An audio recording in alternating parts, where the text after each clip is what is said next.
Hi, and thank you for joining me here again. Today is Midweek Poetry. This is episode number 10.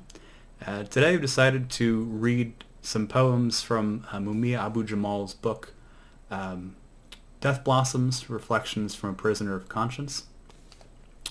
This is a book that Mumia Abu-Jamal wrote when he was on death row. His sentence has been appealed, and he's now serving life in prison for murder. I really recommend that you look into the case and look into what Amnesty International had to say about it. From their reporting, it was one of the gravest miscarriages of justice in our legal system. But regardless, it's a very, very unique insight into the mind of a death row prisoner. So I really recommend that you check out this book. Have Black Lives Ever Mattered is another very poignant book. He's been published a number of times, and I don't know if he still does, but for a long time he had a weekly column in a German newspaper. He's an activist fighting for the rights of those falsely imprisoned, and is an advocate for people becoming jailhouse lawyers to defend themselves after the fact. He's also successfully fought for the right for prisoners to work behind bars and not be subject to slavery and slave wages behind bars.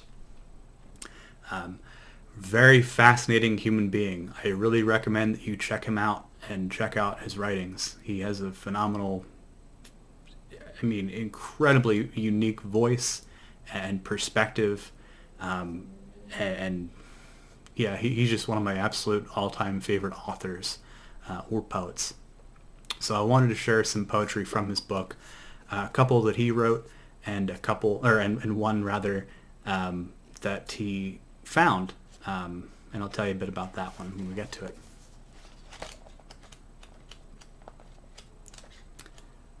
So the first poem that I wanted to read is actually untitled.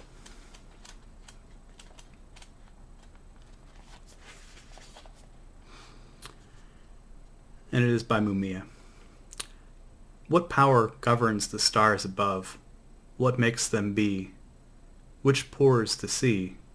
Which stirs the cup of eternity? What can this force be but love? Why fight over a name? For who can win this deadly game? Why battle over religion when we stand on the brink of perdition? Who rolls the dice? Who grows the rice? Who brings us into being twice? Made earth and water, fire and ice. Who plants the seed of the flower of life, creates and carves with a living knife, brings oneness by joining husband and wife, mid human turmoil, hatred, strife. What can this force be but love? I'm not a big fan of poetry that relies kind of purely on end rhyme, but something about that one just works. And it's very appropriate for this book. He talks a lot about his thoughts on religion and death, and kind of the struggle to figure out who it is that he is, and where possibly he was going to end up. The next poem is actually from the end of the book. It's just called A Call to Action. The choice, as every choice, is yours. To fight for freedom or be fettered. To struggle for liberty or be satisfied with slavery. To side with life or death. Spread the word of life far and wide. Talk to your friends, read and open your eyes. Even to doorways of perception you feared, to look into yesterday. Hold your heart open to the truth. That's more my style. That's absolutely more my style. And the last poem is actually not by Mumia. It's by a person who's only identified as Rufus, a slave. The background on this poem, there was a very wealthy individual who, upon his death, donated his entire private library to the Pennsylvania State Penitentiary System.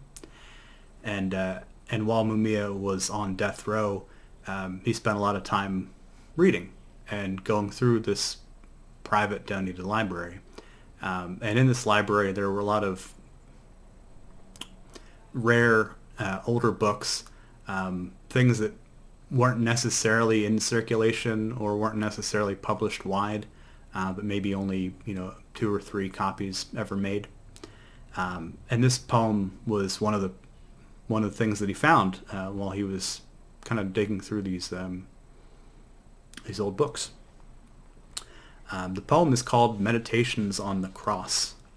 It is very explicitly Christian in nature, but I recommend that anybody listen to this poem regardless of your religious beliefs, regardless of your feelings about Christianity. It's just something that was written from such a very sincere place that I feel that the meaning transcends something as limiting as an individual religion. This is something that I feel speaks to all of humanity. Again, Meditations on the Cross by Rufus, a slave. And I'll read it just as an aside. I will read this exactly as it's written. It's written with very interesting language. Lord, Lord, I look at the cross and pray. Can you hear the words I say? Can you see the things I do, done by folks who look like you? Can you snap these chains off of my feet? Can you make it so's I don't get beat? Can you bring my wife, son, daughter back to me? Can you bring an end to slavery?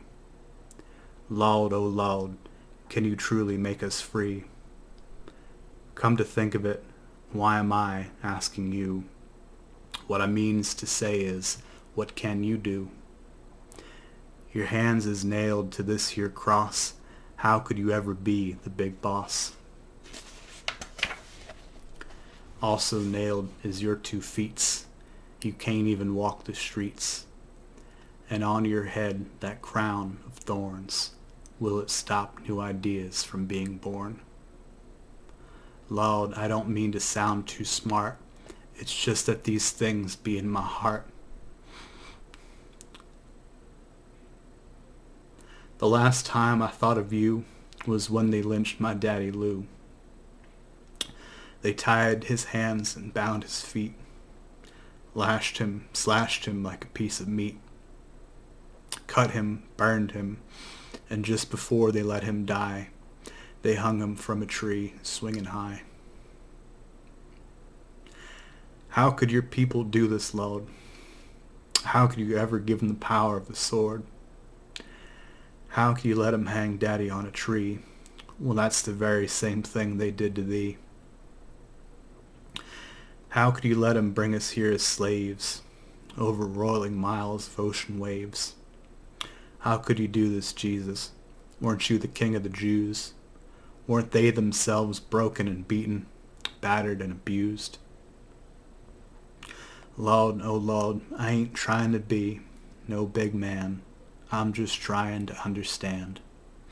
And if you don't want to speak to me, can't you at least let me see? Old preacher says you died for the poor. Does that mean we won't be poor no more? I'm not trying to run things in heaven above. I just want freedom, my family, love. They say it's compassion your life demonstrated. But I wonder if that's so, why am I hated? Well, Lord, I guess I gotta go. It's just that I'd like to be more in the know. Just think of this as my personal letter, asking how things could be made better. Finally, Lord, let me say I love you, 'cause you went through the same hell as we still do.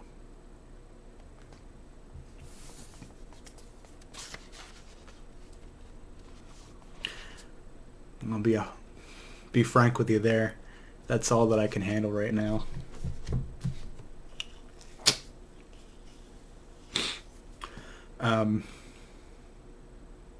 Again, I really recommend that you check out Mumia Abu-Jamal.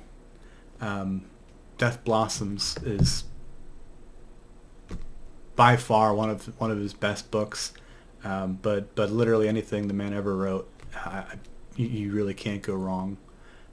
He just has such a unique voice and perspective, and led a very interesting life, both in prison and outside of prison. Anyway,